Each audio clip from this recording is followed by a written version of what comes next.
Worldwide, we're looking at approximately 350 million people with diabetes. There's no question that we're in the midst of a diabetes epidemic.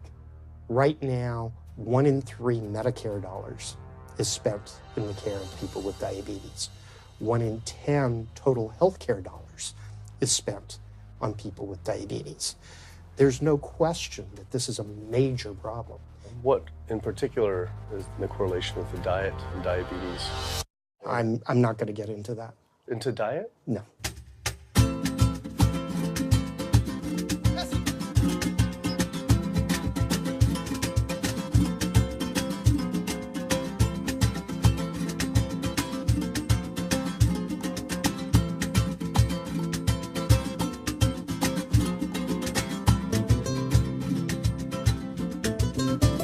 My name's Kip. I'm a filmmaker from San Francisco and I have a confession to make. I'm a recovering hypochondriac. Like so many of us, I have a family history of diabetes, heart disease, and cancer. My dad had his first heart bypass at 49, his second at age 50. My grandpa died young from diabetes complications, and both my other grandpa and grandma died of cancer. I was always paranoid that I would also get one of these diseases. Like any good hypochondriac, WebMD Symptoms Checker was essentially my browser's homepage. Even in my teens, I took Metamucil every day and a daily aspirin. I read all the latest self-diagnosis books, I ate every multivitamin I could get my hands on, and I was obsessed with bodily functions. I followed all the large health organizations' recommendations for preventing disease. I exercise regularly, don't smoke, don't drink soda, get enough sleep, reduce stress, and grew up eating what I thought was a healthy diet. Until World Health Organization this morning has classified processed meat such as bacon and sausage as carcinogenic, directly involved in causing cancer in humans. Processed meat is clearly linked to an increase in cancer. Hot dogs or bacon could be just as dangerous as smoking cigarettes. the World Health Organization had looked at over 800 studies from 10 different countries, finding a direct link to consuming processed meat and cancer. Just one serving of deli meats daily increases your risks of colorectal cancer by 18%. I had no idea that what we ate affected cancer rates, but I never felt like I had eaten a lot of processed meats until I realized that processed meat includes hot dogs, bacon, sausage, salami, ham, pepperoni, cold cuts, and deli slices, basically everything I grew up eating. The World Health Organization classifies processed meat as a Group 1 carcinogen, the same group as cigarettes, asbestos, and plutonium, and classifies red meat as a Group 2 carcinogen. Was this like I had essentially been smoking my entire childhood? If processed meats are labeled the same as cigarettes, how is it even legal for kids to be eating this way? I thought this was new information, but many of these studies have been around for 50 years. I couldn't believe I'd been eating processed meats virtually my entire life and was just now finding out how dangerous they are. Why hadn't I been hearing about it from the American Cancer Society, the largest cancer group in the nation? When I went on their website, I was shocked to see that none of this information was featured on their homepage. But even more shocking, on their Eat Healthy page, they actually encouraged eating Group 1 carcinogenic foods like processed turkey and canned meats. This is after the World Health Organization reviewed over 800 studies definitively linking processed meat to cancer. Thank you for calling your American Cancer Society. My name is Sam. I'm a cancer information specialist. How may I help you today? Hi, I was calling because I was wondering why you all recommend people to eat processed meat on your website, which the World Health Organization has classified as a Group 1 carcinogen, which is in the same class as tobacco smoking, asbestos, and plutonium. This would be like a lung association having a how to roll your own cigarette section on their website. It's kind of the same thing. But let me just place you on a brief hold because He wasn't able to answer my questions and said someone would get back with me. I had always been concerned about cancer because both my grandma and grandpa died of cancer. I wondered if things would have been different had they known the link between diet and this terrible disease. In the US, 1 out of every 4 deaths is from cancer. Oh, sweet. American Cancer Society rep confirmed an interview this week. So we just went in for the interview with the American Cancer Society rep, and the security guard said there's no interview scheduled. So I went into my phone, and it turns out last night, after I told her that the interview is going to be about the correlation between diet and cancer, she said she could no longer do the interview. After repeated emails asking why she was declining my interview to simply talk about diet and cancer, she stopped responding altogether. Why would an American Cancer Society rep not want to talk about this? I was, however, able to connect with a growing movement of doctors who are willing to talk about the link between the standard American diet and disease. And it goes beyond just cancer. I took my old trusty van, Super Blue, once again out on the road. 2/3 of adults are now overweight or obese, and we have an epidemic cascade of debilitating disease that's overcoming the country. There's no way we can sustain the current style of care with the epidemic that we're creating with our diet and lifestyle choices. The diabetes, the arthritis, the heart disease, the dementia, the obesity, the cancers are affecting about 70% of deaths. All the data is that those 70% of deaths and morbidity are largely lifestyle related and preventable. Most kids by age 10 in the U.S. already have fatty streaks in their arteries, the first stage of atherosclerosis leading to heart attacks, strokes. Here in American medicine, we operate from the disease model. We are in the business of treating sick people. We are not in the business of trying to prevent people from becoming sick. When you look at chronic disease risk, all the things that we walk around worrying about, actually dietary choices trump smoking when it comes to those risks. If I could deliver one message to the researchers who are looking for the cause of diabetes and the cause of clogged arteries and the cause of high blood pressure and the cause of obesity, I would tell them the answer's in 3 words. It's the food. It's what Americans are eating. Today, with 2/3 of Americans being overweight, clearly there's a food issue. In the next 25 years, 1 out of every 3 Americans will have diabetes. My name's Michael Abdallah. I'm from Atlanta, Georgia, and unfortunately I was diagnosed about 10 years ago with diabetes, and 8 years ago I had 2 stents put in. I don't know where to go, I don't know what to do, you're just like out of options and you don't know what to do. You're taking medicine, you're listening to this doctor, and the cardiologist says take this, and the endocrinologist says take that, then your general practitioner doctor says you don't know what's going on here. And it's a real challenging thing, and it's something that you don't want to get. You just don't want to get it. Government and media almost exclusively blame lack of exercise and sugary foods as a cause of diabetes. But I wanted to talk with an actual expert on the role of diet and diabetes. I went to speak with premier physician, diabetes expert, and researcher, Dr. Neil Barnard. What role does sugar play in causing diabetes? It drives me crazy. Diabetes is not and never was caused by eating a high carbohydrate diet, and it's not caused by eating sugar. The cause of diabetes is a diet that builds up the amount of fat into the blood. I'm talking about a typical meat-based, animal-based diet. You can look into the muscle cells of the human body and you find that they're building up tiny particles of fat that's causing insulin resistance. What that means is the sugar that is naturally from the foods that you're eating can't get into the cells where it belongs. It builds up in the blood, and that's diabetes.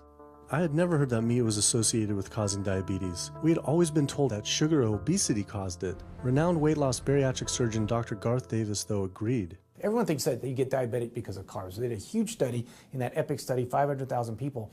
Carbs consumption was inversely related with diabetes. In other words, the more carbs someone ate, the less diabetes they had. But meat was strongly correlated. Get that aha moment. The starches, the carbs are good for you. They're not bad for you. This idea that carbs make you fat is utterly ridiculous. Carbs cannot make you fat in and of themselves. We have storage in our muscles and in our liver for carbs called glycogen. So when we eat carbs, we either store it or we burn it. Now, eat fat, that goes straight to your fat. Your body can't turn those carbs into fat unless you're really overdoing the calories. Obesity, it's a death sentence. You're at much higher risk of getting cancer. You're almost certainly going to get diabetes. I mean, no one wants to fat shame, and we all want everybody to be comfortable with our bodies, but this movement to be comfortable with our bodies has made us comfortable with being sick, and that's a huge problem. I go into the hospital and I look around me, people on dialysis, all these sick people, and just about every disease in there is because of what people are eating. Here's the thing. If I eat a sugary cookie, The sugar lures you in like the Trojan horse, but waiting inside that cookie is a huge load of butter or shortening, and that's what fattens you up, and that's the part that leads to the diabetes. It's the fatty foods, not really so much the sugar. It's not that sugar is good for you. There's no nutrients in it. It's excess calories. But when you eat sugar, you don't get inflammation right away. When you eat sugar, you're not getting plaques forming in your vessels. When you're eating sugar, your body's going to store most of it as glycogen or burn it as calories. And so this focus on sugar has taken all the focus off meat, dairy, eggs, pork, turkey, chicken. People need to understand, if their child gets diabetes, you've just taken 19 years off their lifespan. We're talking life and death. I realized there was so much more about diet and disease that I hadn't ever learned. It felt as if this information had been practically withheld. Processed meat causes cancer. Sugar doesn't cause diabetes. I had doubt about the claims these doctors were making, so I did some searching on my own. Harvard researchers looked at 9 prospective studies finding that just one serving of processed meat per day increased risk of developing diabetes by 51%. The link between eating meat and developing diabetes became undeniable. But when I went on the leading diabetes organization's website, the American Diabetes Association, not only did they not have this information front and center, they were featuring recipes for red and processed meat. And on their recipes for healthy living, they had bacon-wrapped shrimp? What the hell? All right, send an email to American Diabetes Association, see if they'll get back to us. As destructive as diabetes is, it pales in comparison to heart disease. Over 17 million people die every year from cardiovascular disease. It is the leading cause of death around the world. Nearly 1 out of every 3 people will die from this disease. The amount of people who die from cardiovascular disease is the equivalent of 4 jumbo jets crashing every single hour, every single day, every single year. My name is Amy Resnick, and I'm from Swampscott, Massachusetts, a little bit north of Boston. And I recently went to my doctor for asthma because I had a very hard time breathing. And while there, she did some blood work, and one of the tests was C-reactive protein, and on a scale from there was a scale of 1 to 3, 1 being low for cardiac event, 3 being high for cardiac event, and my number was 10.82. What does that mean? That means I am on the road for a heart attack, and she said probably within the next 30 days. 30 days? 30 days, if I'm going the way I was going. I take this for my heart arrhythmia, take this for pain, oxycodone for pain, and lorazepam for stress, cyclobenzaprine for a muscle relaxer, also take Topamax and Prozac, and I also use a CPAP machine to help me breathe, and my asthma has been so bad this past year, I use it during the day as well to get some air. I am tired when I wake up, I'm tired during the day, I take a nap, I'm still tired, I can't breathe, and I know I need to make a change for my health, or else I'm not going to be here for my family. When we speak of heart disease, I would say the role of alcohol is pretty small. The role of sugar is very small too. Smoking is big, but the good news is that most people have quit or never did smoke. The problem with animal-based diet, its contribution to heart disease is huge and it is pervasive. All this expensive imaging, procedures, bypasses, medication, none of which has one solitary single thing to do with the causation of the illness. So you die of a completely benign foodborne illness that never had its causation treated. When we eat these kind of dead meat bacteria toxins, within minutes, you get this burst of inflammation within your system such that you basically paralyze your arteries. You get this stiffening of the arteries, their inability to relax normally in half. So it's not like decades down the road eating unhealthy, there'll be some damage. No, we're talking damage right then and there within minutes of it going into our mouth. Many people are given the diagnosis of Alzheimer's disease when it's not true Alzheimer's at all. The vast majority of people suffer dementia due to their tiny blood vessels in their brain clogging up up and their nerve cells being shortchanged of oxygenated blood. And guess where that blood vessel dementia comes from? Those little tiny arteries are clogging up from that steady stream of fat, cholesterol, etc. It's really quite clear from the standpoint of cancer and the standpoint of cardiovascular disease that animal protein plays an enormous role. Is chicken better? It's a question of whether you want to be shot or hung. The flesh food that I would eliminate from the American diet would be poultry, would be turkey and chicken. A brilliant advertising campaign has convinced people that, oh, it's white meat, it's healthier. The leading source of sodium in the American diet for adult is chicken. It can be labeled all natural chicken, but be injected with the salt water, having up to 800 milligrams of sodium. Heterocyclic amines are clear-cut carcinogens, and they can form in any kind of meat as it's heated, as it's cooked. But by far the biggest source is chicken. We sent researchers into fast food and family restaurants. Not only were there carcinogens in every single restaurant, but we found them in every single chicken sample that we took. If somebody brings their family in and they're buying a bucket of chicken, nobody tells them that there are carcinogens. If you're selling carcinogens to people, you've got to warn them that they're in there. But the American Cancer Society encourages people to switch from red and processed meat to chicken. Why would the American Cancer Society tell people to switch from eating one carcinogenic food to another when a Harvard University study showed that men with prostate cancer who eat large amounts of chicken increase their risk of the disease progressing 4 times? The number one dietary source in America of cholesterol is chicken because of the volume of chicken. You know, chicken's become grilled chicken and organic chicken. It's machismo, but it has nearly as much cholesterol per gram as red beef. So just on sheer volume, it's the number one source. Yeah, eggs being close behind. I never really thought about eggs much. I just thought of them as a standard part of a healthy diet. But then I found a study suggesting that eating just 1 egg a day can be as bad as smoking 5 cigarettes per day for life expectancy. The yolk of a hen's egg is the most concentrated glom of saturated fat and cholesterol. It is made to run a baby chicken for 21 days with no outside energy. It is pure fat and cholesterol.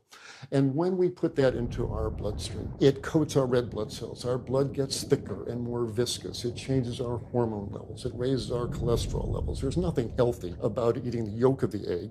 But I thought cholesterol and saturated fat wasn't an issue anymore. You know, these saturated fat studies that have come out trying to vindicate saturated fat, this is a campaign by the dairy industry, right? Number one source of saturated fat is dairy. It's not meat. 2008, the global dairy industry got together at a meeting and explicitly, read their agenda, was to neutralize the negative impact of milk fat by regulators and medical professionals, unquote. So what did they do? They funded studies. The main study that started the whole saturated fat media craze was funded by the National Dairy Council. The egg industry similarly funds studies that confuse consumers by making claims that eggs don't negatively affect heart function. That is, only when compared to eating a McDonald's sausage McMuffin? So what they're really saying is that eating eggs is just as bad as eating a McMuffin.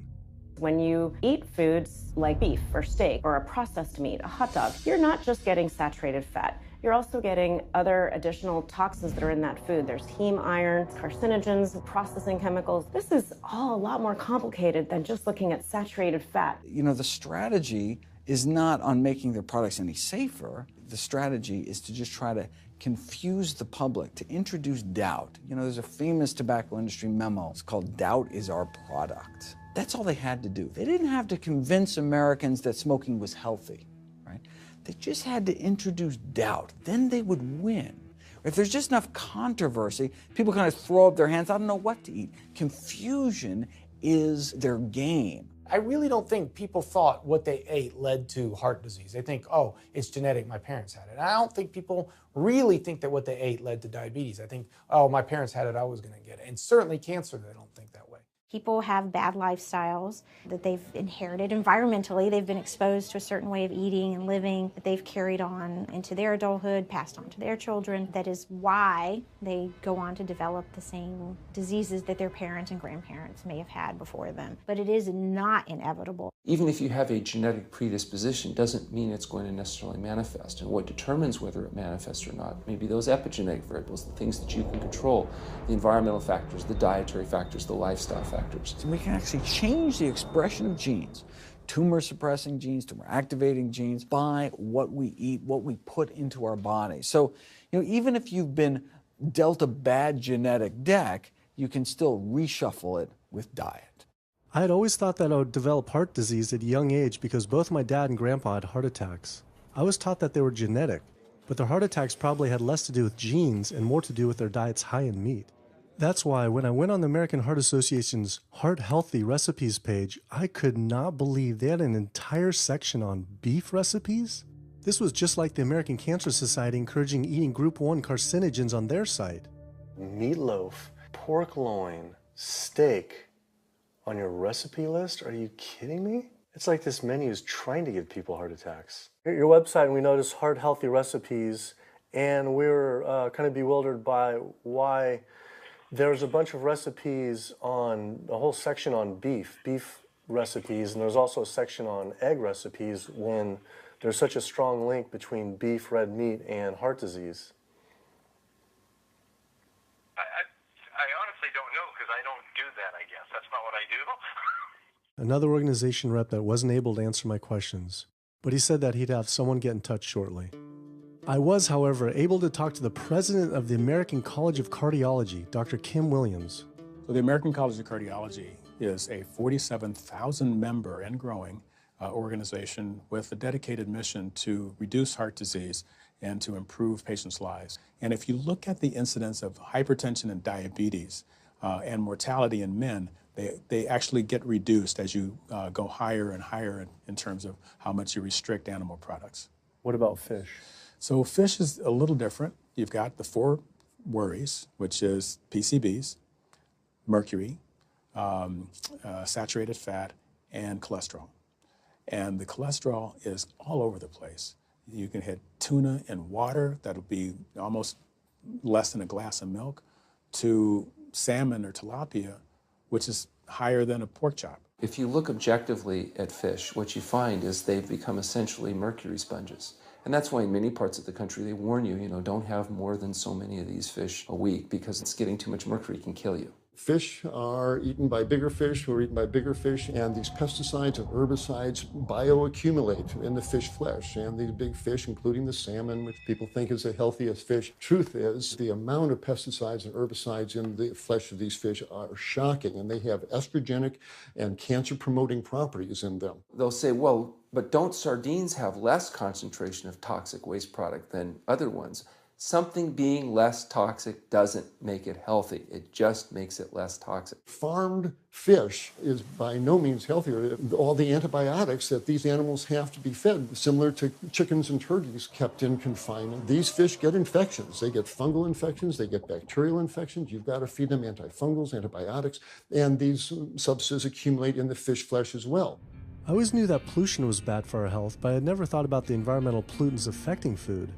Dioxins, being the most toxic man-made chemicals known to science, cause all sorts of things. They cause endometriosis, they cause cancers, they cause endocrine disruption problems. Most of your exposure, 93% of it, comes from eating meat and dairy products because it climbs up in the food chain so effectively. So you can get exposed to living near these incinerators and breathing it, but it'll take you 14 years to breathe in as much dioxin as a cow will ingest by eating the grass in one day. And that dioxin will accumulate in its fat, which includes the milk and the meat, and anyone eating meat or dairy products is going to get that dose of dioxin, so it climbs up the food chain every step. Men have no way in their bodies to get rid of dioxins, but women have 2 ways. They're both involving having a baby.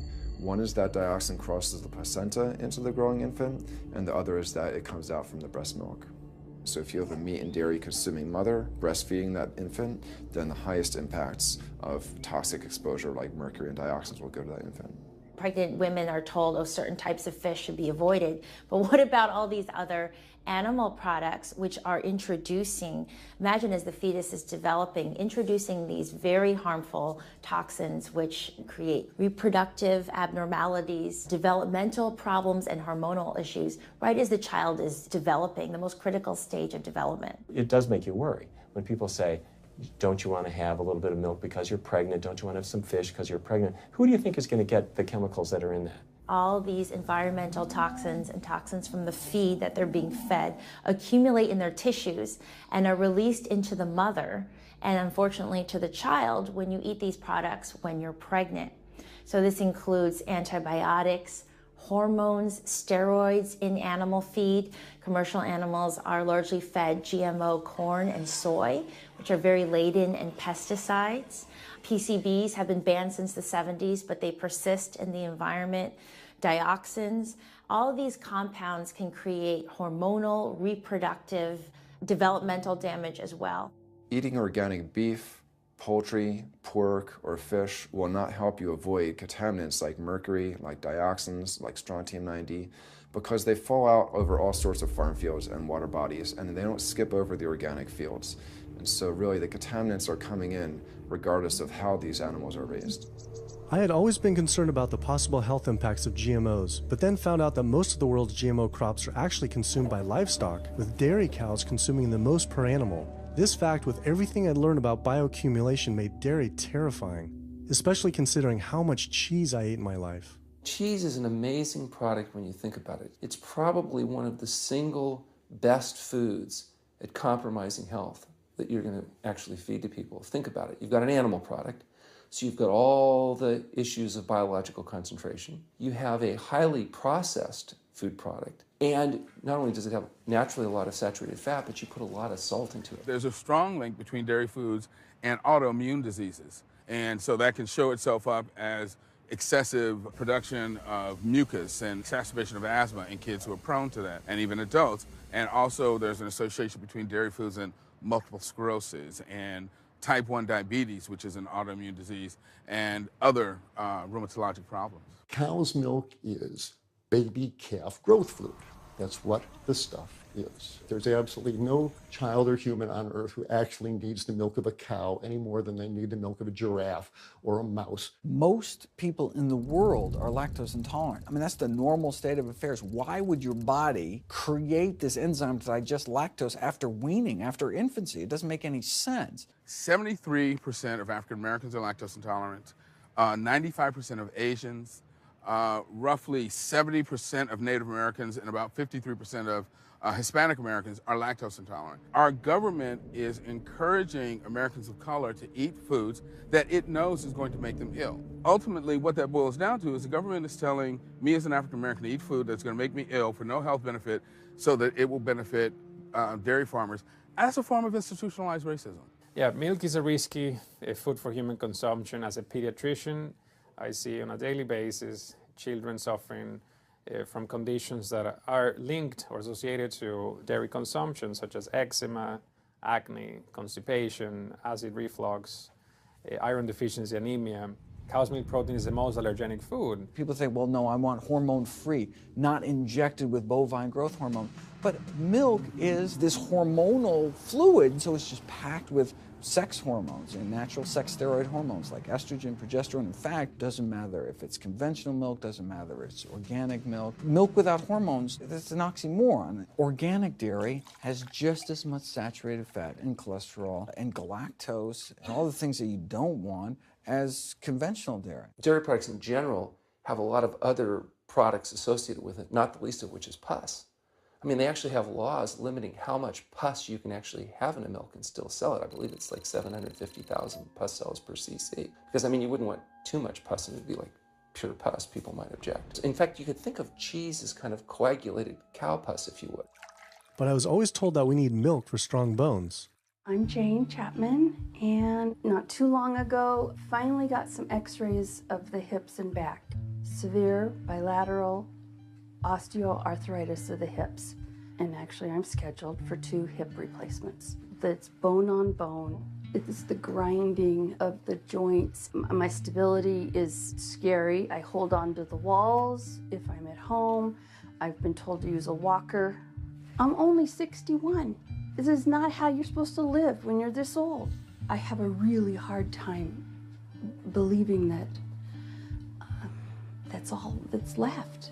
Researchers have studied bone development in kids and whether they get stress fractures and that kind of thing. And the kids who drink the most milk have 0 protection. Milk does not build strong bones. Harvard researchers have looked at a large group of older women. Over an 18-year period, the milk drinkers had 0 protection from fractures. So this old notion that somehow milk is going to build strong bones or protect your bones later in life, it's a myth. People that drink milk have higher rates of hip fractures, have more cancer, and live shorter lives. It turns out that countries with the highest dairy consumption also have the highest rates of osteoporosis, so clearly drinking more milk doesn't protect your bones. Doing more research, I found that dairy was linked to many different types of cancer as well. Just like many of us, I thought that the majority of cancer was due to genes, but only 5 to 10% of cancer is actually genetic.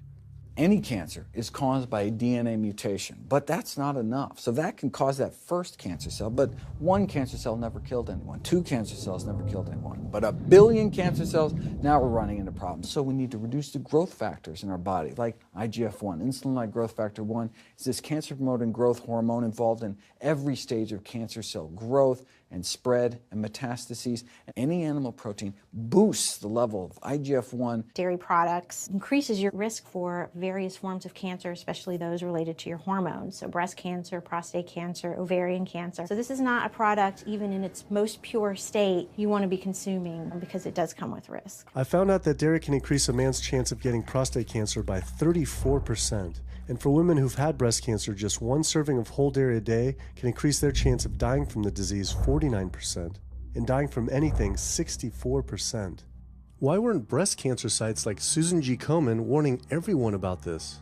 For calling Susan G. Komen, this is Jocelyn. How may I help you? Okay, so we're wondering why you don't have a huge warning about the dangers of consuming dairy on your website when there's a direct link to breast cancer. There was a study published in the Journal of the National Cancer Institute that found out women consuming dairy who has had breast cancer increases their risk of dying of breast cancer 49%. I was wondering why it's not on your website. We cannot answer these types of questions. Once again, another health organization rep saying someone else would have to answer my question. Rather than risk being stood up again, I went straight to the local Susan G. Komen chapter to see if they would answer my questions.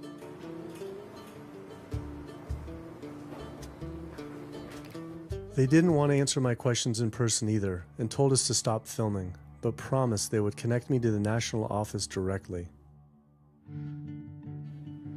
Susan G. Komen's Pink Ribbon campaign had done a lot to raise awareness for breast cancer, although it was confusing to see pink ribbons on dairy yogurt containers. Breast cancer can be prevented with a healthy diet and lifestyle, but we're not. We're talking about pink ribbons and putting all the money into research for the cure. I, for one, know that I would want my daughter, my mother, me, I want to focus on not getting to that point, and that's where I would like to see more energy and effort put. I had been a hardcore cheeseaholic virtually my entire life, despite the risks, but like so many others, I seem to have been addicted to it. It turns out that the casein protein, that's the main protein in dairy products, and particularly in cheese. It breaks apart in the human digestion to create what are called casomorphins, casein-derived, morphine-like compounds that go to the brain, and they attach to the very same receptor that heroin attaches to. Don't get me wrong, they're not as strong as that, but they are strong enough to make you come back again and again and again, despite the fact that you're gaining weight, you're more unhealthy than you've ever been, but that cheese just calls out to people. Casomorphin may play a role in SIDS, and sudden infant death syndrome, may play a role in autism. This is one of the reasons why we don't want infants drinking milk from cows. Human breast milk has 2.7 grams of casein per liter, compared to 26 grams per liter for cow's milk. That's practically 10 times more. No wonder it's so addictive. This talk about addiction made me think about all the drugs animals are fed. I went to the headquarters of the Center for Food and Safety, the nation's leading FDA government watchdog group, to see how concerned we need to be about drugs in our food. So that we know of, there are at least 450 different drugs that are administered to animals, either alone or in combination. These drugs are given to animals for a variety of reasons, very, very few of which are actually beneficial to consumer health. We've got drug companies that work real hard to make sure they can sell lots of drugs to people raising cows, pigs, and chickens. The pharmaceutical industry sells 80% of all the antibiotics that it makes in the United States to animal agriculture. Antibiotic residues are found in meat, other antimicrobials are found in meat, there has been ractopamine found in meat, there's been hormones found in meat. So right there you're talking about 4 different drugs. It could be, in the same piece of meat. The pharmaceutical company is supposed to show the safety of animal drugs. They're not really testing to see what the impacts of these drugs are on humans. They're really looking to see what the impacts of these drugs are on animals. When we try to get information on some of the health studies and the environmental studies, from federal agencies, we get back page after page of blacked out information because the company claimed confidential business information. Consumers have no idea what is in the products that they consume. So how sick something makes me and how bad it pollutes the environment is a secret for a company. In the animal agriculture industry, as in the tobacco industry, these companies really have a vested interest in making sure that the public doesn't have information about their effects and what risks are really posed to consuming them. Have this system where animals are living in their own waste, they're living next to animals that are sick or even dead, and they're stuck in cages with these animals, that bacteria tends to spread, so that the pathogens that are being created in these filthy conditions are breeding resistance to antibiotics, and the public are becoming exposed to those. We already have people dying from salmonella and other things that you eat. We're having about 3,000 people die every year in the United States. That's more than the number of people that were killed in 9/11 in the Twin Towers in New York. If we had some terrorist organization killing 3,000 people a year, we would be all over it. The antibiotic-resistant bacteria deaths that we have, on top of that, you get at 20,000 people dying a year. That's 7 9/11s every year. Can you imagine if that many people were being killed by some terrorist group in the United States every year? We would find them. You know, the World Health Organization has said we're nearing a post-antibiotic era in medicine. You'll be at risk in minor surgeries to have a fatal infection. You'll be at risk going to the dentist if you have a tooth extracted. Or it'll be like Civil War medicine. You get an infection in your leg and you cut your leg off. So you have this very dangerous situation. By crowding these animals in, they become a perfect engine for generating a new flu virus that can come out into the community. If you lived near a swine spray field, not even the CAFO, but the waste disposal field, you were 3 times more likely to have a MRSA infection. You can't see how it impacts the average person's life in Duplin County, North Carolina, and not be a little upset about it. From an environmental standpoint, from a community standpoint, from all other aspects, North Carolina, we're in a state of emergency. We've already had bouts of swine flu, or H1N1 as they prefer to refer to it. That particular swine flu incident was originated on a farm here in North Carolina. There's approximately the same number of hogs in North Carolina as there are people. Between 8 to 10 times the amount of feces is produced by a hog, an adult hog, as compared to an adult human. 10 million pigs in North Carolina produce the waste equal to 100 million humans. This is the equivalent of the entire U.S. eastern seaboard flushing their toilets into North Carolina. But there is no waste treatment. The pigs' waste falls through slats in the floors of the sheds they are forced to live in. It is then pumped into giant waste pits, which leach into rivers and streams, and is pumped out unfiltered onto fields, further polluting the environment and neighboring health. When you go back and you look at where these hog facilities are located, there's a disproportionate number of them that are located near communities of color, low-income communities. It is definitely a human rights issue. My sister, she have asthma, and you know, her brother, he have asthma. He's 3, and we don't know what she might have. I have asthma, I have sinus, I have sarcoidosis, that's the bacteria, and I have a pacemaker, which is 6 sinus syndrome. But you know, mostly everybody in this neighborhood got asthma or either cancer. My neighbor there died from cancer probably just last year. My nephew down the street, he's got cancer. He's in terminal cancer, stage 4. Not a smoker, not a drinker. And it's not in his lungs. It's in his lymph nodes. But see, if you live here and saw the way they do, you wouldn't eat no pork. Well, I don't eat bacon because I know where it comes from. When they die, they go into a box and they decompose because they swell especially from the heat. A truck come and pick them up, take them to the processing plant in Rose Hill, round them up into feed, and feed it back to the hogs. If I come out this door, if he's spraying there, it's gonna come in my face. It hit you right in the face. It smells like something that you have never smelled before. It smells worse than a dead body. It's the family graveyard. I have my grandmother out there, my sisters, my brothers. When we go to the funeral, he used to spray. During the funeral? During the funeral, yes. During the funeral. Yeah, he spray.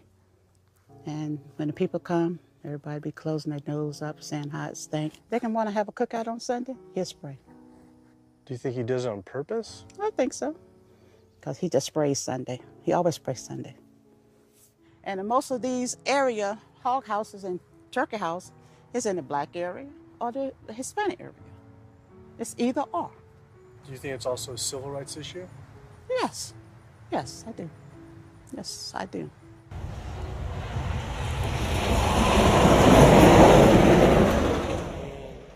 There have been times in the past that I have gotten ready on the Sunday, gotten ready to go to church and come out, and the smell was so strong that I had to go back and regroup because it got in my clothes and I just couldn't go to church smelling like hogs, you know. I just couldn't do it. So I don't think the government cares.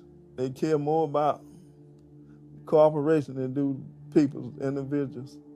And they're going to keep on, they're going to put more chickens in this state. This is the feast season. You're in capital of the world right here in North Carolina. My state. Look, there's a blue line stream right here come into my property almost, and the Contentney Creek right here. I've seen that blue line stream now filled with feces and urine from that hog pen, and they can say, well, we feed the world. They're not interested in feeding the world. They're interested in making money. You take the money away from them, they'll let the folks starve. Because if you want to feed the world, you can feed the world with more corn, using corn and wheat and stuff like that, and you can meat. Meat is a luxury item. When we're doing things that hurt other people, we're wrong. But a lot of good people will sit there and eat bacon knowing that it's causing someone else to be very unhappy. I woke up the next morning to find the Burden River had experienced another massive fish kill from the pollution running off hog farms. Tens of thousands of fish were washing up on shore. All this talk about health, I realized that I was only focused on personal health. But health started to mean so much more to me. It was about health of my family and our communities. I couldn't under good conscience support an industry that I knew was harming others. Pollution from animal agriculture isn't just an issue in North Carolina, though. Raising animals for food produces more greenhouse gases than the entire transportation sector. It is a leading cause of rainforest destruction, species extinction, ocean dead zones, and freshwater consumption.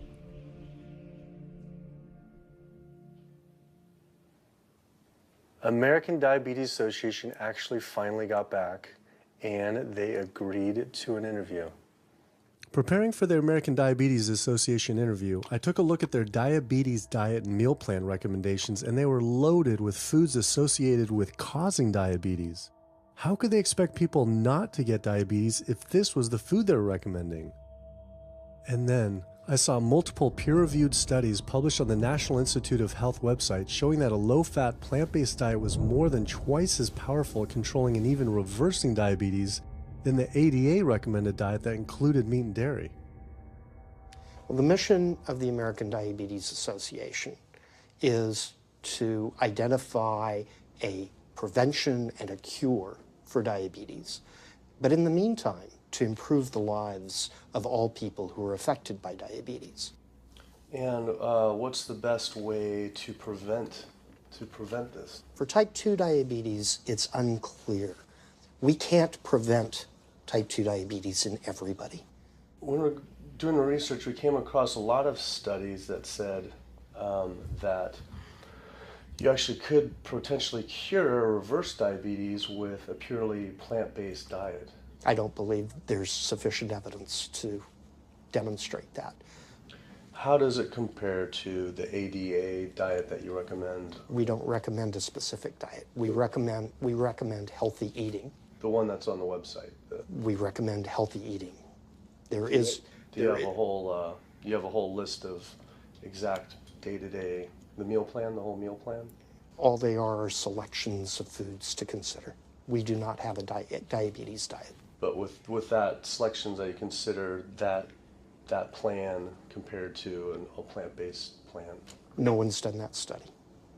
We found actually some studies that a 74-week study found that low-fat vegan diet versus the ADA plan in type 2. I think we're done here. I'm not going to get into an argument about. Oh no, I was just wondering the studies of if this is true or if it shows that. Any diet works. Any diet works if people follow it.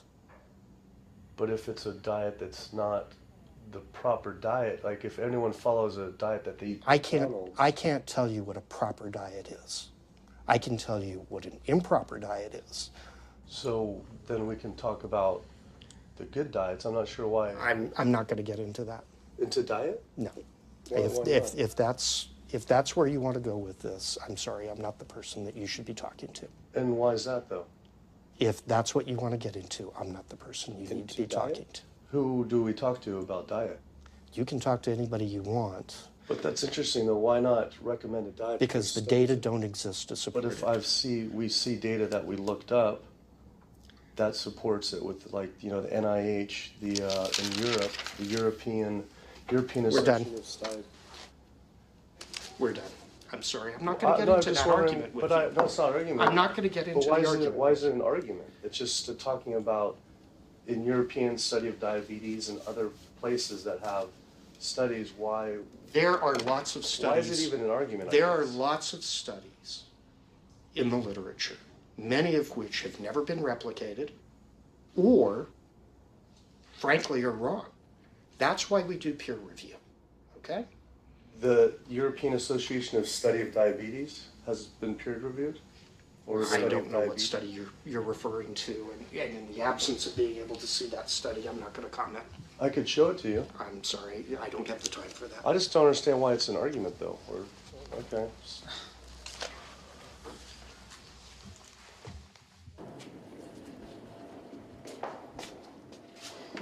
That was interesting. What he wanted to talk about was people living longer with diabetes. But once you mention eliminating diabetes or prevention, oh, whoa, now you cross the line. Prevention and cure, whoa, let's not go there.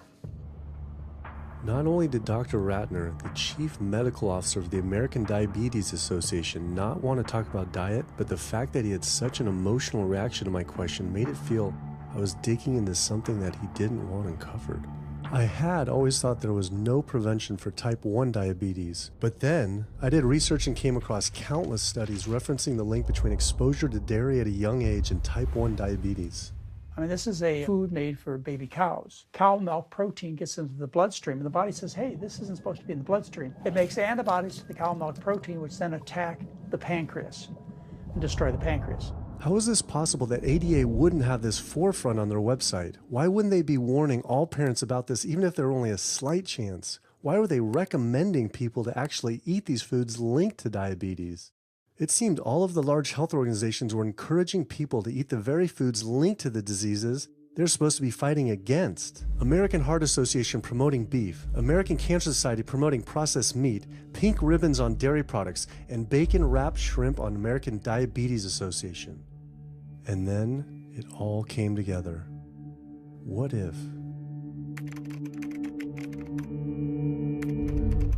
And there it was. The American Diabetes Association was taking money from Dannon, one of the world's largest dairy yogurt producers, Kraft Foods, makers of Velveeta processed cheese, Oscar Mayer processed meats, Lunchables processed kids meals, and Bumblebee Foods, makers of processed canned meats.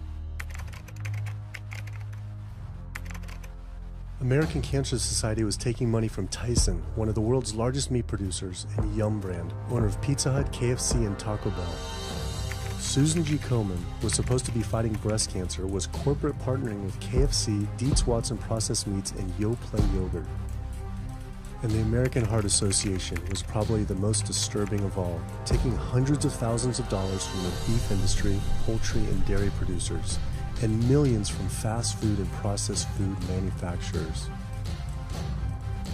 Every single one of these organizations was taking money from meat and dairy companies that are associated with the causes of these diseases. This would be like the American Lung Association taking money from the tobacco industry. I was sick of not getting answers, so I went to the headquarters of these organizations myself. We have to speak to someone in person. There's millions of people dying from the foods that they're recommending people to eat. I wanted to find out why Susan G. Komen had accepted $35 million from Yoplait when their products can increase a woman's chance of dying from breast cancer 49%. And ask American Cancer Society if taking money from KFC and Tyson was the reason they promote eating meat. But every one of these organizations declined to be interviewed.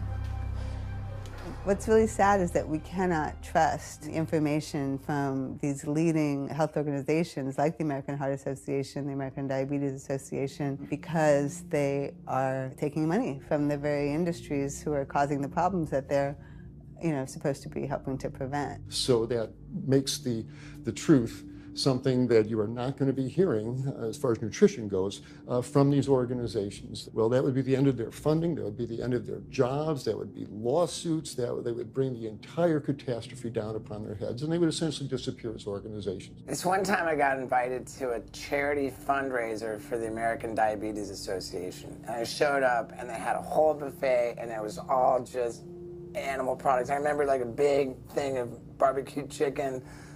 And I was like, I stormed out. I said, like, serving chicken at a diabetes event is like serving alcohol at an AA meeting. It just doesn't make sense. We had scheduled to film an interview with a prominent surgeon, but before we could get inside the building, the hospital's media relations manager stopped us. Actually, I understand that Dr. said that you could film here today, but unfortunately that's not going to be able to happen. I know that he advocates for patients changing their diets, but the hospital makes money off these surgeries, and the reality is he does too. So we can't do anything that's going to negatively impact the hospital, so unfortunately you're not going to be able to film here today. I was sickened by how open she was about the hospital being more interested in profits than people's health. But it wasn't just this hospital or these organizations. Even the U.S. government is involved too. Every 5 years, the U.S. Department of Agriculture creates dietary guidelines for Americans. The committee who writes these guidelines has been made up of individuals who have received money from McDonald's, the National Dairy Council, the American Meat Institute, the National Dairy Board, the National Livestock and Meat Board, the American Egg Board, Dannon, candy and sugar companies, Coca-Cola, and Anheuser, just to name a few, which means we are getting our dietary recommendations from the very industries that are killing us. And when the USDA, makes a pyramid or a power plate every 5 years for the American public, they're going to guarantee that on that plate are going to be foods which, when consumed, will result in millions of Americans perishing. The USDA, which is supposed to be protecting us, has two missions. It's supposed to protect us, and it's supposed to protect the producer. And guess what? When those two come head to head, they usually choose the producer. In internal documents uncovered by Dr. Greger, the USDA admitted that eggs cannot legally be called nutritious, low-fat, part of a balanced diet, low-calorie, healthful, healthy, can't say it's good for you, or even safe. Yet they still promote these products to the American people through federal checkoff programs. If you ask somebody if they've heard of the checkoff program, the odds are they haven't, although daily they are seeing the messaging that these programs produce. So checkoff programs are responsible for the messages that we see on TV, on the internet, on bus billboards and magazines that say things like, milk, it does a body good, or milk life, beef, it's what's for dinner, pork, be inspired, the incredible edible egg. The dairy checkoff program gave $12 million to Domino's to just market cheese-heavy products. And this is the USDA, this is the government. If you've seen those ads for the Pizza Hut pizza, the stuffed crust, or a pound of cheese, those are all government advertising schemes for the industry. How can we put more cheese on beef? How can we put more milk in a coffee? Things like that to just drive consumption of these just unbelievably unhealthful products. So McDonald's, for instance, has 6 people staffed full-time, according to records we've found, whose salaries are paid for by this government program, but funded by the producers who are regulated by it. And these 6 people sit there at McDonald's headquarters and just come up with ideas. Triple cheese decker McCheese muffin stuffed bacon cheese slider? With extra cheese? Yes. You don't think of it on a day-to-day basis that these are government programs. The Wendy's bacon double cheeseburger, government program. The steak fajita at Dunkin' Donuts, government program. You would just never think that this just pure garbage from a food standpoint is coming from a federally funded program. That's one of the things that makes checkoffs so incredibly creepy, is that it is our government telling us, eat more beef, drink more milk, eat more cheese, eat more pork. One of the very effective ways that the dairy industry promotes its products is to reach children. because kids are impressionable, they're going to be consumers for their entire lives, and you might as well get them while they're young. So dairy spends at least $50 million promoting its products in public schools throughout the country with posters with people with milk mustaches and messages like milk, it does a body good, or milk life.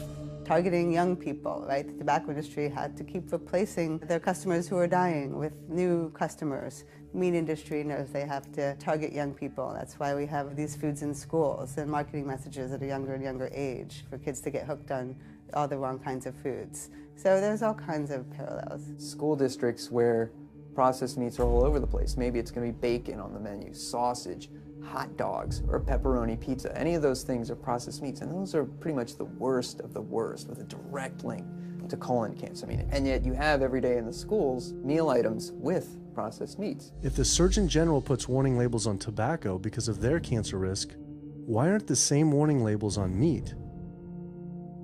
Based on the publicly available data, we know they spend at least $557 million promoting their goods through checkoff programs. We know that they spend at least $138 million lobbying Congress. We expect that they spend a good deal more than that in figures that simply aren't publicly disclosed. The industry's lobbying power is so strong that they can create laws and push through legislation that doesn't benefit Americans in any way, such as ag-gag laws that criminalize whistleblowing or photographing abuses by this industry. Activists in the U.S. can be charged as terrorists for disrupting the profits of any business that uses animals under the Animal Enterprise Terrorism Act, to the even more ridiculous ones like cheeseburger laws. A cheeseburger law is a law that says a plaintiff cannot recover against a manufacturer, distributor, or retailer on the theory that the food made the plaintiff obese or caused an obesity-related disease. Cheeseburger laws are a direct response to a problem that the tobacco industry has had. Big Tobacco has paid $400 billion to state Medicaid programs. Cheeseburger laws proponents say, we don't want to see the same kind of thing happen to the meat and dairy industries. The fact that these laws are based on a model template called the Common Sense Consumption Act is actually ironic, because what they're saying is you, the consumer, should have the common sense to know that our food is bad for you. I've often typified the meat industry to people who maybe don't understand its power and reach, as it's got all the money of big tobacco and big pharma, and it has the personality of the National Rifle Association. So any little thing that comes up, man, they beat it to death. Robert Martin wasn't exaggerating. When the profits of the egg industry were threatened by egg alternative company Hampton Creek Foods, extremely disturbing emails were uncovered by Ryan Shapiro and Jeffrey Light. We uncovered documents demonstrating the American Egg Board considers Hampton Creek, quote, a crisis and major threat to the future of the American egg industry. The American Egg Board considers a successful egg replacer company to be such a threat that they joke on their government email addresses about murdering the CEO. In internal government emails with the heads of the egg industry, they suggest having the CEO of Hampton Creek, Josh Tetrick, murdered, including a menacing email from the executive director of the American Egg Board.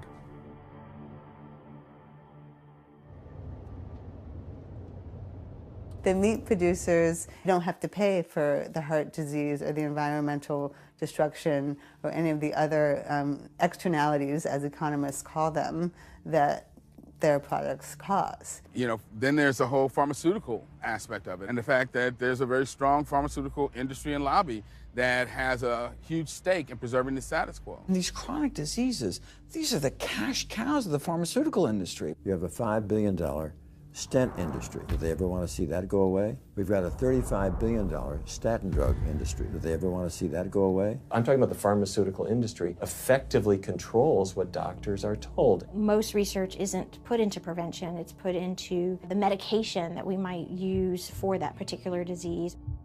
I'm on 2 different high blood pressure medicines, 6 asthma type medicines, even after 4 years of shots. And then another medicine to help take care of side effects from some of those medicines. I'm on high-level antidepressants, a couple of different pain meds for my back and hips. I'm taking about 16 drugs, not counting the insulin in the morning. I take insulin in the morning, insulin at night, 32 to 34 units of insulin. Lantus to be exact. Some of these meds are for diabetes. This is for peeing. I have to use this for my prostate, and then I have to use this for the heart, and I have to use this for blood pressure. And it's just on and on and on and on. The doctors are telling me this is what I've got to do for my whole life, and it's frustrating, and it's very stressful, and I don't know how long my liver is going to last taking all this stuff. Under conventional medical treatment, whether it be for autoimmune disease or even conditions like high blood pressure or diabetes, you're told that you have to take drugs. And not just for a week or a month or a year. You're told you have to take drugs forever. You're guaranteed that if you follow your doctor's advice, you'll be sick forever. You'll never get well. That's the guarantee. Because the strategies are all about manipulating the symptoms, not dealing with the underlying cause. You come in with that diagnosis, you get a bunch of pills that have nothing to do with the disease causation, or you get these procedures that have nothing to do with disease causation. It's a deception to say this pill will help you unclog your arteries, this one will save you from a stroke. No, it doesn't. The people who take the statins, etc., they still get their heart attacks, they still get their strokes. This does not reverse disease. This does not make plaques smaller. This is a fraud of massive proportions. In the U.S., treating chronic disease such as heart disease, cancer, and diabetes is a $1.5 trillion industry. That's the GDP equivalent of the 10th richest country in the world. I went back and dug deeper into the health organization's funding, and there it was again. These organizations were accepting millions of dollars from pharmaceutical companies that are making billions of dollars from the very same diseases these health groups are supposedly trying to end. It seemed like a major conflict of interest, unless ending these diseases isn't really the goal. The pharmaceutical industry spends more money on lobbying than any other single industry. Just like animal agriculture, they are so powerful they write their own laws that have had activists imprisoned to silence them. Government's in bed with anyone that gives them the most money, which is the pharmaceutical industry, which is the animal ag industries. Like, they are pumping the government full of money and resources, and in return the government's giving them what they want: subsidies, imprisoning activists that go against them. And I think it's quite telling that these industries are working so hard and spending so much money to criminalize people for simply taking a picture, for simply recording what's going on inside of these facilities and making it known to the public. They're behind walls, they're underground, they're in these secret facilities that no one knows about. But if they did, they would be shocked and outraged. And I think people would not want to think that their pharmaceuticals, that their food are coming from these places. And that's why I think the ag laws are what they are, is because they are trying to silence people into not speaking out and not showing the truth. I finally realized how deep the collusion truly is between government and these industries, and how dangerous it could be to expose them. These concerns intensified after meeting the USDA whistleblower who revealed mad cow disease in the U.S. meat supply. USDA operates like the military. So when I got on TV and that, right away USDA sent out memos to all the veterinarians and food inspectors. If anybody from the media ever contacts you, do not talk to them. Refer them to Washington, D.C., and we will talk to them. So right away, shut up everybody.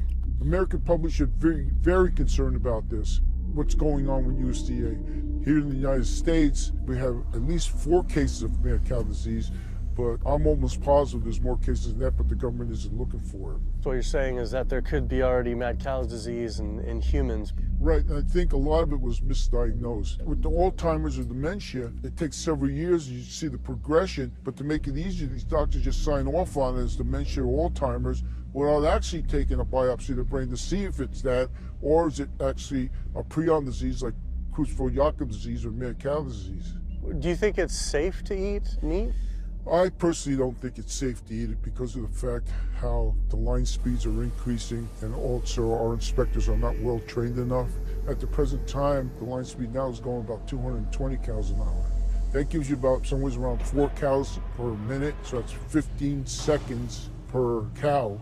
These dangerous slaughter speeds means that animal waste ends up everywhere. Testing shows 88% of pork chops are contaminated with fecal bacteria, 90% of ground beef, and 95% of chicken breast sampled contain animal waste bacteria. There is nothing clean about eating this way. But it just isn't waste, it's also pus-filled infections. You can see there's a bump or some kind of abscess underneath the hide. Most of the time when the hide's pulled off, Either that will open up the abscess and the pus will come out, or if it's deep-seated, when the inspectors are doing their work or the company employees, they might stick their knife into an abscess and it explodes all over the place. I had heard enough. I was utterly disgusted by the corruption, the greed, the disease, and the abuse I was learning about. The very animals we were killing us and the planet. But so many people eat meat and dairy every day of their lives, and we are so concerned about getting enough protein. Do we have to eat meat to get complete protein? Oh my God. Oh my God. You want me to jump off this building, don't you? Well, first of all protein is made by plants. I'll state that again for the record. All protein is initially made by plants, all of it. And it is not necessary to eat animal tissue in order to get protein. Only plants have the ability to actually take nitrogen from the air, break those molecules apart, and incorporate that nitrogen into amino acids and then make protein. Any protein you get from an animal is simply recycled plant protein. If you ate a diet that was calorically adequate, and even things like brown rice and broccoli, and you got enough of it, you'd get enough both quantity and quality of protein. 2,000 calories of brown rice and broccoli is going to be about 80 grams of protein a day, including the essential amino acids that you need in order to maintain optimum health. I mean, grains are loaded with protein. Beans are loaded with protein. Vegetables are loaded with protein. You really want to get your protein from plants because plant proteins have a much more beneficial effect on our physiology. The funny thing about protein is most Americans get about twice the amount they need. Most Americans get less than half the amount of fiber they need. But the conversation tends to always be about protein. So in my mind, it's just this magical marketing campaign that protein has taken on over the decades. The question is not where do you get your protein, it's where do you get your fiber? I have never in my professional career seen a protein deficiency. I've never seen someone come in eating normal amounts of calories and they're protein deficient. You just don't see that. So human milk has the lowest protein content ever in any species ever tested. I mean, that's the fluid that's been designed by evolution over millions of years. And that's just like the perfect food for human babies, right? Perfect food, lowest protein content any other mammal. And so it gives a sense of kind of protein requirements for anything. So look, then rat milk, ape milk, donkey milk, any milk has ever been tested. And you hear this a lot in bodybuilders. They're like, well, I need, chicken, or I need fish to be, to be strong, to build muscle tissue. That is utter nonsense. The largest, strongest terrestrial animals on the planet are all herbivores. The biggest, strongest animals are all herbivores. When we bring in people and they're on meaty diets and we transition them to a plant-based diet, we always track what they're eating. Their vitamin intake goes up. Their nutrition overall goes up, dramatically better. And these same people might worry in advance, will I get the nutrition that I need on a plant-based diet? The fact is, you're not getting the nutrition you need on a meat-based diet, and you're going to get dramatically better nutrition on a plant-based diet. For an average-sized guy like myself, I need about 56 grams of protein a day. That's optimum. Probably I really need 30 to 40 grams a day. Diets that are really high in these protein create diabetes, create heart disease, create cancer, create the diseases that I'm treating on a daily basis. But this is the opposite of what all the high-protein diet fads say. The food you eat determines the bacteria that live in your gut. Well, you eat animal flesh every day. You are summoning up bacteria that eat carnitine. And those bacteria will turn that carnitine into a molecule called trimethylamine. Your liver then turns that into trimethylamine oxide. That's a molecule from hell. That molecule drives cholesterol into the artery walls. And the people who are consuming this flesh-based diet are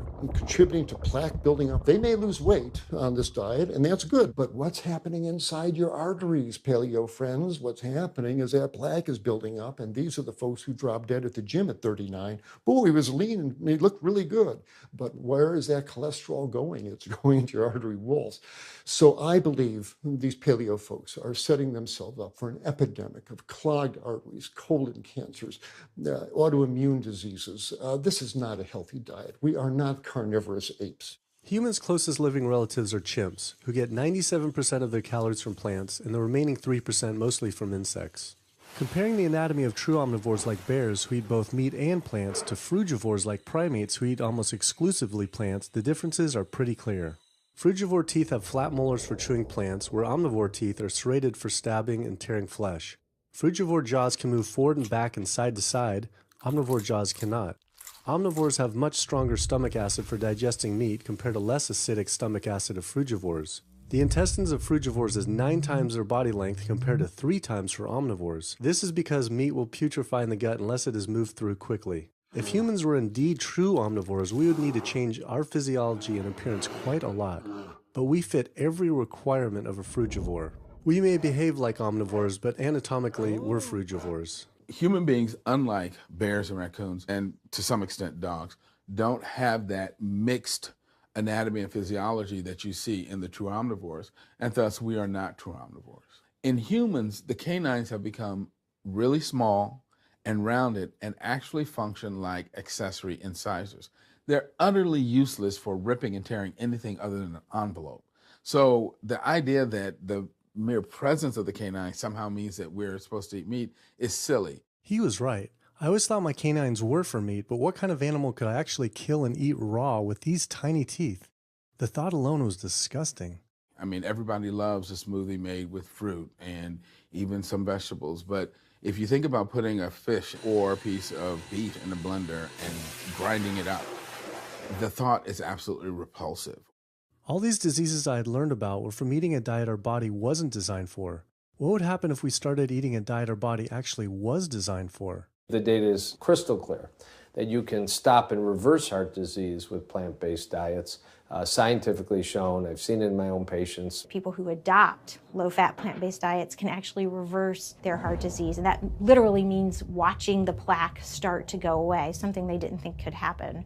My experience with patients is, and those studies show, that when people adopt a fully plant-based diet, their cholesterol levels plummet within a few days. And if you do blood tests in a couple of weeks, you'll see dramatic improvements. Yes, your numbers are going to look great within a week or two. Your cholesterol can come crashing down. In fact, if you're on medications, your doctor may have to pull off your blood pressure medication so your blood pressure don't drop too low because it can work too good. Like that, the side effect is not having to take drugs. In a groundbreaking study published by Dr. Esselstyn following patients suffering from cardiovascular disease, 99.4% were able to avoid major cardiac events by going plant-based. Because it's not just heart disease. It's hypertension, it's diabetes, it's strokes, it's heart attacks, it's several of the autoimmune diseases, lupus, asthma, GERD, osteoporosis. I mean, there's a multitude of diseases, even rheumatoid arthritis. It can be so dramatic when you see these poor souls with just absolutely crippled with rheumatoid arthritis go plant-based,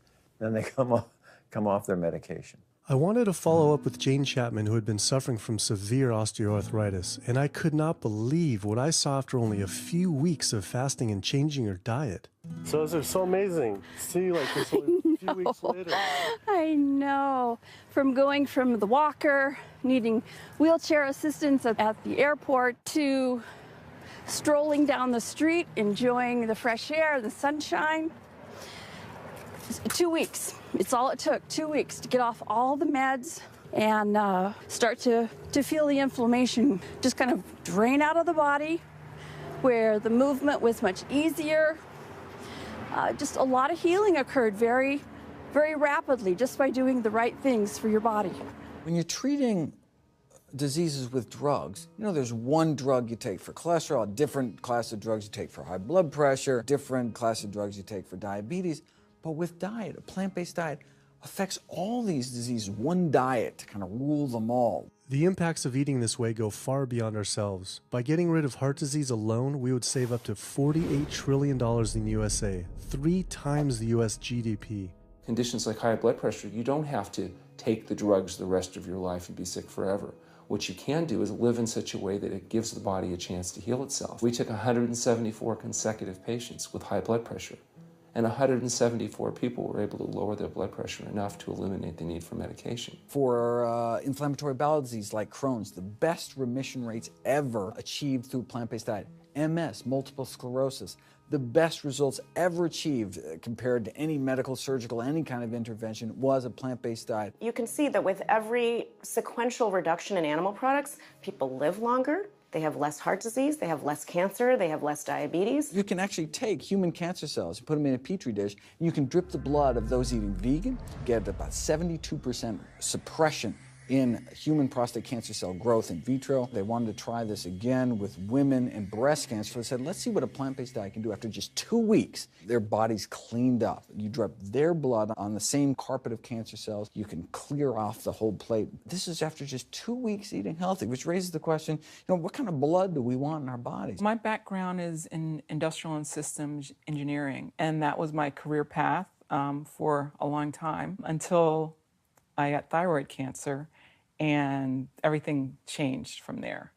I decided that I wanted to try alternative methods and treatments rather than have surgery and have my thyroid removed, which meant I'd be on medication forever, and I didn't want that. I just started reading how a plant-based diet can heal the body, and it has worked for so many people. So I immediately just switched to a completely whole food plant-based diet. After a year, the cancer was completely gone, and my thyroid had shrunk to normal size, and I was completely free of that. This was tough to believe. Couldn't this all just be from eating healthier though, like no sugar? Turns out Dr. Walter Kempner from Duke University back in the 1940s was reversing some of our worst killer diseases with diet alone. And the diet he was using was not only strictly plant-based, but it was made up of white rice, fruit, and table sugar. And he was reversing diabetes, he was reversing malignant hypertension, reversing heart disease, the diabetic complications, reversing diabetic blindness. So these people basically had death sentences, went to him, and were given basically sugar, this horrible diet, but it was strictly plant-based. If this information had been around since the 1940s, why don't all doctors know this? We're not taught about the power of food in medical school. No one is taught that the changes that we make with our diet are probably the single most powerful thing we can do to determine our destiny. It trumps our genetics. Why isn't your doctor telling this? Odds are your doctor never learned any of this. In fact, there's even a bill introduced just mandating physicians get 7 hours nutrition training every couple years, just to kind of stay on top of it. And who came out against that? The California Medical Association. Even the family physicians, the surgeons, all the mainstream medical groups came out opposed. It's 7 hours. That's a lot, even if it's over 1 4-year period. So they're not just kind of neutral, but they're actually actively opposing nutrition education. Ironically, when patients come to doctors with questions, they assume that the doctor knows something about nutrition, and so it's kind of a double whammy that doctors haven't been taught much about nutrition. Why don't we hear about this from dietitians when nutrition is their entire specialty? Turns out the American Nutrition and Dietetics Association puts out nutrition fact sheets written by the industries themselves. The industries pay $20,000 per fact sheet and explicitly take part in writing them. So you can learn about eggs from the egg industry, and you can learn about lamb from the lamb industry. This would be like learning about the benefits of smoking from the tobacco industry. When people are eating meat, I think of it as a bit like smoking. It's sort of Russian roulette. You may not get diabetes, but your chances of getting diabetes, about 1 in 3. You may not get cancer, but your chances, if you're a man, about 1 in 2. A woman, 1 in 3. Your chances of gaining weight, 2 out of 3. It's not all diet, but most of it is. The best thing that you can do to make sure that you empty all those bullets out of the chamber and you're not taking risks with your health is to get the animal products out of your diet and eat healthy foods. I came to True North to help me with my asthma and to lose a little weight, and it's amazing. Just in 2 weeks of changing my diet, don't have to take any asthma medication, no antidepressants, no pain medication, no heart medication, nothing, no medications at all.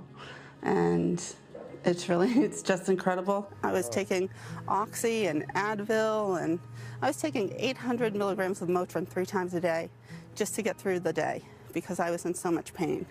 And now, nothing. Wow. Nothing at all. 2 weeks. 2 weeks, So 14 days. All that medication, you're completely off. Completely off everything. It's just been so frustrating to me because I went to so many different doctors for help, and I tried so many different medications to help me with my asthma, and nothing helped, and I was stuck on the couch for the last 10 months, unable to breathe. And now in 2 weeks' time, 14 days, I'm off my medication, and I can breathe, and I feel good, and I can walk. My life has changed, and it only took 2 weeks of a whole plant-based diet. That's incredible. Yeah. That is incredible. It really is. That's amazing. It really is. I feel so blessed and so good and just so happy to be doing this, and I'm hoping that I can be a role model for other people and not be pushy about it, because everyone's going to do it in their own time. But thank God my time is now. So. Thanks. Thanks. As powerful as Amy's story was, I knew for some, eating 100% plant-based would still seem extreme. I think there's this sense that everything's okay in moderation, right? But we haven't seen that moderation works. There really isn't a study that shows that by eating meat and eggs in moderation, you can actually turn your heart disease around and get better. But I know people who've given up meat and they felt sick. Yeah, it's unlikely that anybody's symptoms are caused by a dead, decaying flesh deficiency. The lack of highly processed animal food products in the diet is not going to be associated with the causal factor about why they're sick. There is going to be a reason why they're not feeling well, but that's not going to be one of them. So I've had people go vegan and they come back to me and they're like, I'm hypothyroid and my doctor says I'm hypothyroid because plant-based diet makes you hypothyroid. I'm like, so what does your doctor tell all his meat eaters that are hypothyroid? Well, what's an animal flesh or dairy that you can't get in plant-based? Cholesterol, heterocyclic amines, E. coli. You know, if you think about it, there is nothing in an animal-based diet that you can't get in healthier form somewhere else. The only other vitamin is vitamin B12. It's not made by plants, not made by animals either, made by little microbes that blanket the earth. So because the way we live in our sanitized world, unless you're eating bacteria-contaminated foods, we need to get a source of B12 from somewhere. And so the healthiest, cheapest, safest source is to get a vitamin B12 fortified food or vitamin B12 supplement, not to get it from meat and dairy. What about people who say they have to eat meat for their blood type or their genes? I mean, it's like I need meat because I'm a Capricorn, or I need meat because I have an A+ blood. I mean, it's like, what do you say? No one has to eat meat. I mean, there's no vitamin, mineral, nutrient that you can't get from non-animal sources. Valentine's Day, I decided to go vegan and give up all meat, which was never in my thoughts in a million years, but I've heard so much success from people that are vegan. And so I gave up all animal products whatsoever. I've lost 29 pounds. I've been able to cut my meds in half. I've been able to cut my insulin in half. And now I'm going for the moon. I'm going to cut it all out. In the last 6 weeks, we've just had 3 grandchildren. And my ugly face is going to be around to see them graduate from high school and college. I'm going to be here. My mission is to let everybody know you do not have to suffer from diabetes and cancer and heart disease because someone in your family had it or because the doctors are telling you this is what's going to happen. You can take charge of your health and have a positive outcome just like I did. The reason I'm so committed to this is, my grandmother had diabetes and I didn't know what I know now about healing the body. And if I did, I feel like she could have lived at least a few years longer. And so it's in her honor that I do what I do. Because I could save someone else's grandmother, aunt, uncle, father from that, So I'm excited about getting the message out there. There's a common belief that eating plant-based is expensive. Not at all. It can be done in a very inexpensive way where you buy foods that are in season and you shop in the bulk bins, and that saves a lot of money. You can eliminate a lot of your expenses on your grocery bill by not buying meat and dairy because those things are expensive. Our meal plan for a family of 4 is $25 per person in the family. 2064 is your total. 2064, whoa. That's for an entire week of food. Really? An exploding movement of elite athletes are utilizing vegan diets to heal injuries, speed recovery times, and enhance their performance. Before I was vegan, I was only bench pressing 315 like 5 times. Then after going vegan, I was doing 400, 425, 465, and I was like, oh my God, this is amazing. I'm vegan and I'm bench pressing 465 pounds. This is ridiculous. And as soon as I went vegan, tendinitis started disappearing. My strength in my right arm started coming back. High blood pressure was going down. You can't be strong and be dying on the inside. That's not strong. That's weak. That's really weak because yeah, you look big and strong on the outside. Yeah, big man. No, but your heart's crying for help on the inside. You're dying.